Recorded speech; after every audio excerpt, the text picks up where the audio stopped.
Every spring, homeowners pick the hostas with the brightest color at the nursery, and by August, those same plants look flat, tired, or burned. The color wasn't the problem.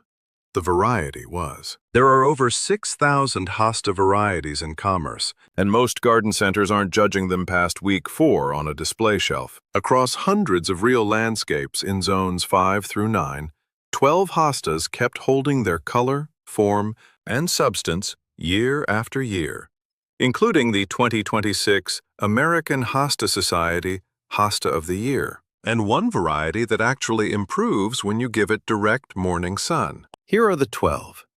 Let's get started. Number 12. Empress Wu. Biggest hosta, hardest find. Most hostas blend into a shade garden. Empress Wu commands it. Once you see one at full maturity, you'll understand why this is where the list starts. The problem with large shade gardens is consistent. Without an anchor plant, everything else in the bed reads as filler. You can plant all the right companions, all the right accent colors, and the planting still feels incomplete when nothing commands the space. Empress Wu is that anchor. This is the largest hosta ever officially registered with the American Hosta Society. At maturity, it reaches 4 to 5 feet tall and spreads 6 to 9 feet wide. The individual leaves measure 18 inches long by 18 inches wide. That is roughly the size of a standard laptop screen on a single leaf, and every leaf carries a deep, raised texture that gives the plant weight even before it reaches full size. Hardy in zones 3 through 9, full shade to part shade. Here is the timeline to understand before you commit the space. Year 1, it establishes. Year 2, it puts on visible size. Year 3, it starts earning its spot. Full maturity arrives between years 3 and 5. That timeline is not a wait. It is how a plant this substantial is supposed to grow. One note on finding it: Empress Wu is rarely stocked at standard garden centers, specialty nurseries, AHS regional plant swaps, and online bare root sellers shipping in spring or fall are the right places to look. I have spoken with people who searched big box stores for 2 full seasons and found nothing. That is not unusual. That is how the supply is set up. Mature Empress Wu doesn't ask for attention, it takes it. Number 11. Sum and substance. Giant that resists slugs. If you want a large hosta and slug damage has stopped you before, this is where the conversation changes. The assumption with big hostas is always the same. More leaf surface means more damage, more plants that look chewed through by the first week of August. That assumption is fair. It just does not apply here. Sum and substance has some of the thickest, heaviest leaves of any large hosta. Slugs need to pierce or abrade leaf tissue to feed. With a leaf this dense, they simply cannot get purchase. The resistance is not chemical and not something you spray on. It is built into the leaf itself, and it holds every season without any work on your part. The plant reaches 3 feet tall and spreads 4 to 5 feet wide. Color shifts based on where you put it. More sun draws out a richer gold. More shade holds the chartreuse clean. You are not waiting to find out what you get. You are choosing the color at planting time. Most large hostas do not offer that. Cold hardy in zones 3 through 9. It holds up in conditions that eliminate most large hostas from consideration. Filtered light, spots with more morning exposure than the care tag recommends. Sum and substance performs in both. You don't manage this plant. You place it, and it does the rest. Drama without the drama. That is the point. Number 10. Halcyon. Blue that lasts past July. Blue hostas are everywhere. Blue hostas that stay blue past July are rare. This one just won the 2026 American Hosta Society Hosta of the Year, and most homeowners have never heard of it. Here is the issue with blue hostas generally. The color that drew you to the plant in May is rarely the color that survives midsummer. Most blue varieties fade to flat green once heat arrives. You get 6 to 8 weeks of what you wanted. and the rest of the season looks unremarkable. Halcyon holds its steel blue color longer than nearly any competing variety. That is the specific reason it earned the 2026 AHS Hosta of the Year. Season-long color retention was what the American Hosta Society evaluated, and Halcyon came out ahead. It belongs to the Tardiana group, grows 18 inches tall, and spreads more than 40 inches wide. The leaves are spear-shaped and heavily textured. Blue-toned hostas like Halcyon recede visually in shade, which makes a planting feel wider than it is. Pair it against a chartreuse anchor like Sum and Substance, and both plants read more clearly. Hardy in zones 3 through 9, pale violet flowers in midsummer. One more detail. Halcyon is the parent plant of June, which is next on this list. Put them side by side and the leaf shape inheritance is visible. That is not coincidence. Blue that lasts from the parent of June. This is the one. Number 9. June. Best first hosta ever. Someone asks me where to start with shade gardening. I don't hesitate. June. If you just watched Halcyon, you already know part of the story. June is the offspring, and you can see the shared leaf shape when both plants are growing side by side. What June does with that inheritance is what earned it multiple awards and keeps it in my rotation year after year. The problem it solves is straightforward. New shade gardeners need a plant that forgives placement mistakes. Too much sun, not enough, slightly wrong placement. June handles all of it, establishes without drama, and looks right before you've worked out the rest of the garden. Grow it once successfully, and you start to understand what a well-performing shade plant is supposed to do. It grows 18 to 22 inches tall and spreads 30 inches wide. The center runs gold to chartreuse depending on light, and the margins are blue-green. 2 to 3 hours of direct morning sun deepens the gold noticeably, and you can see the difference from across the garden. Slug-resistant for its size class. Hardy in zones 3 through 9. June rewards attention and survives neglect. That is worth more than most ornamental plants. Number 8. Guacamole. Shade garden's only fragrance. Every other hosta on this list makes the cut through foliage alone. This one brings something foliage cannot. A fragrance strong enough to reach you from across the garden in late August. Shade gardens are almost entirely visual. You arrange color, texture, and contrast. Everything you experience stays within the range of sight. A genuinely fragrant plant changes that. And in the Hosta genus, genuine fragrance is rare. Guacamole is one of the few that delivers it. It grows 22 to 24 inches tall and spreads 36 to 48 inches wide. The center shifts apple green to chartreuse gold depending on light. The margins are dark green. In late summer, it sends up flowerscapes that reach 36 inches tall, higher than the plant itself, carrying white blooms that are clearly visible from the edge of the yard and scented from 10 feet out. It is a sport of fragrant bouquet, and it won Hosta of the Year in 2002. Hardy in zones 3 through 9.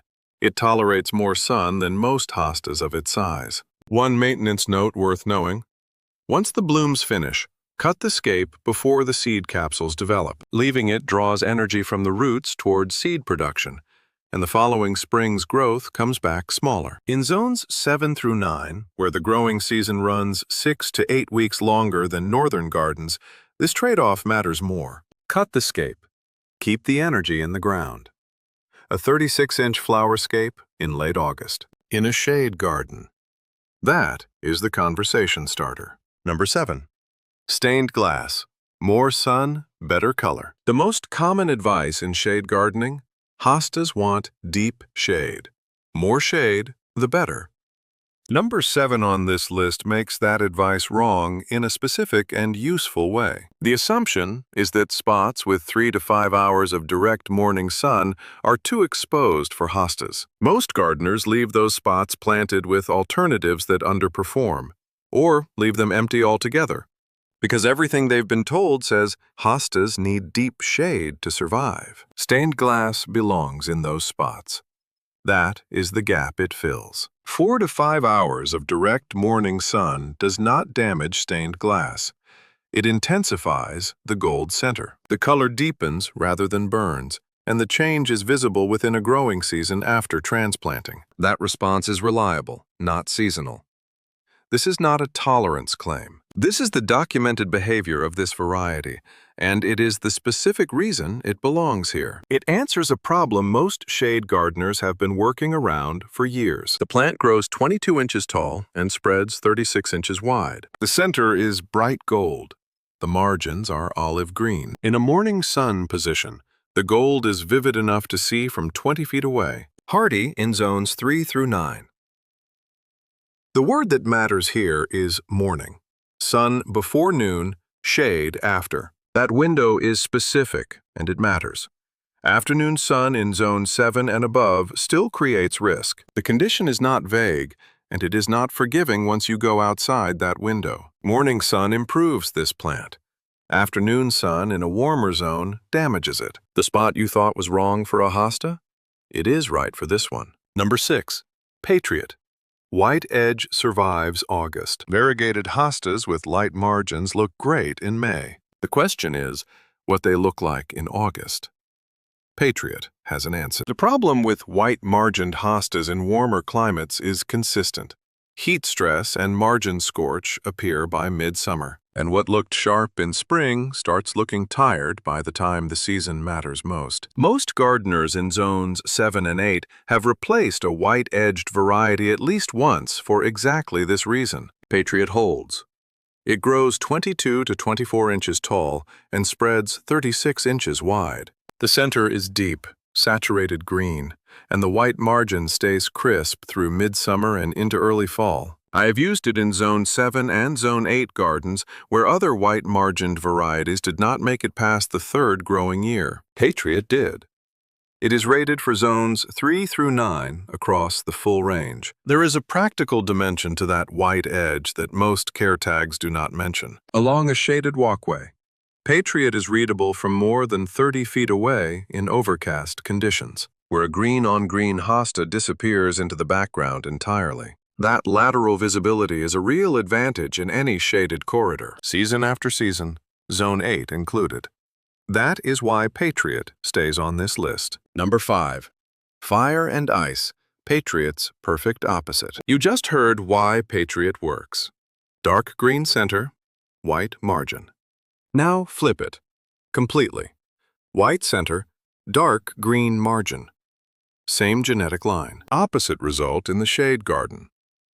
Most people see Fire and Ice and file it as another variegated hosta. That is the wrong read. The relationship to Patriot is the story, not a coincidence in the catalog. Fire and Ice is a reverse variegated sport of Patriot. Discovered by Hans Hansen of Shady Oaks Nursery in 1999, where Patriot draws the eye to the edges of each leaf, Fire and Ice pulls it to the white center. One creates a border effect. The other illuminates from within each leaf outward. It won the RHS Award of Garden Merit in 2012. It grows 20 inches tall and spreads 30 inches wide, with lavender flowers on 30-inch scapes in midsummer.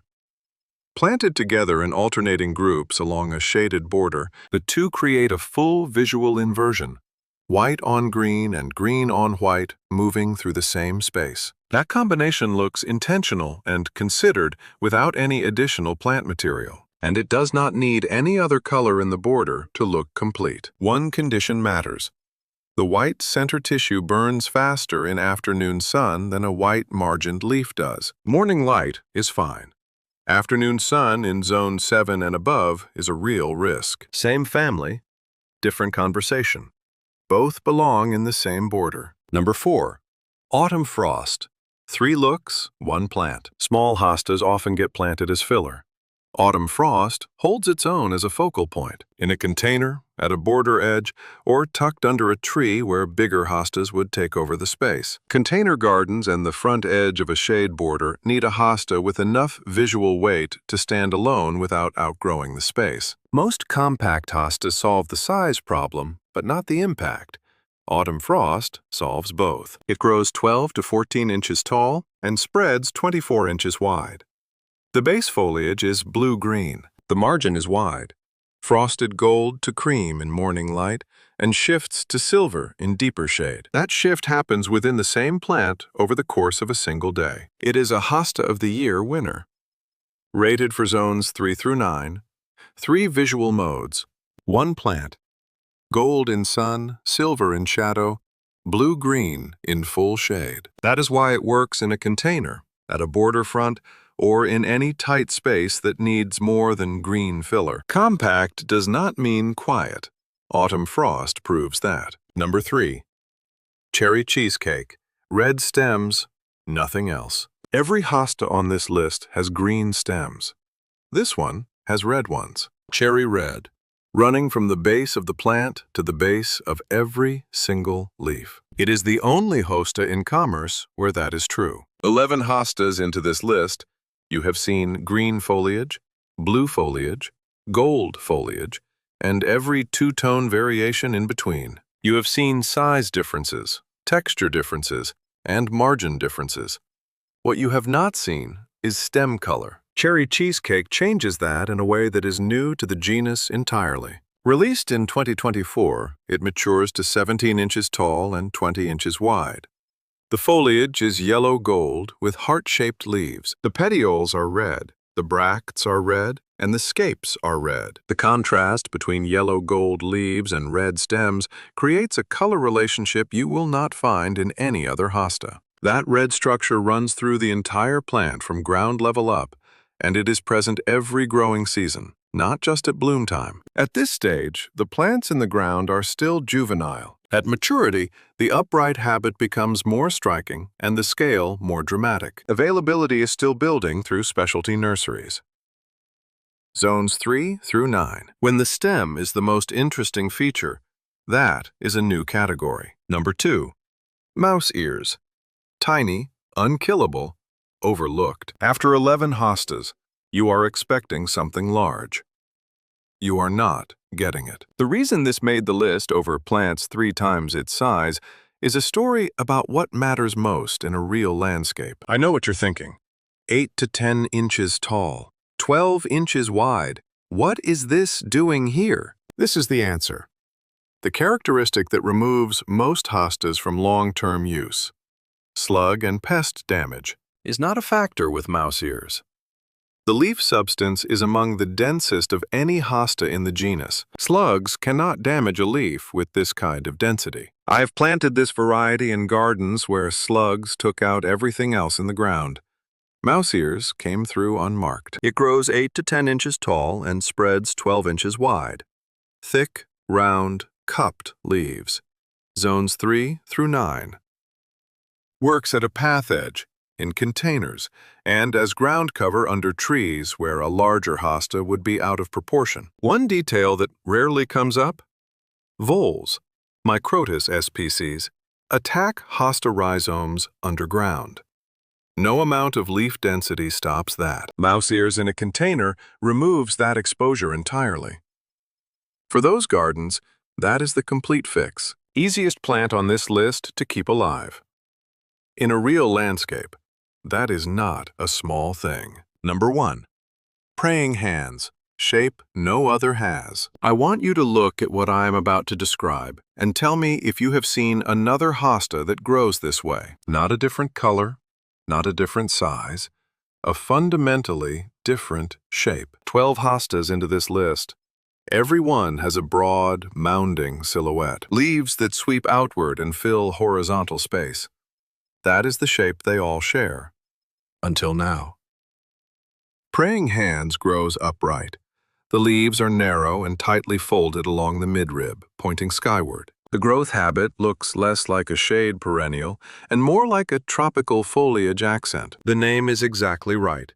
The leaves fold as hands held in prayer, and you can see that clearly in the first season. It grows 14 to 18 inches tall with a spread of 12 to 16 inches. The foliage is dark olive green with a narrow cream to white margin. Fine textured, upright, consistent year after year across zones 3 through 9. Place praying hands between broadleaf hostas in a shade area, and the eye stops there. Landscape designers call this structural contrast, a vertical accent in a family where every plant grows wide. Most shade gardens never achieve this because every plant is building the same wide mound. Praying hands is the exception. The upright form is not a novelty that fades. It returns strong each spring, and praying hands is the most photographed plant in every garden it enters. That is why it closes the list. If praying hands is already in your yard, or if there is a hosta on this list missing from yours, drop it in the comments. 12 hostas. One shape that breaks the rule. This is why praying hands closes the list. Some of these hostas have been in the ground for decades. Some were released in the last 2 years. What all of them share is that they did not just look good on a nursery bench. They perform across zones, across seasons, and across whatever conditions your yard actually delivers. Which of these is already in your yard? Leave a comment below. I would like to know which ones are coming back year after year in your zone.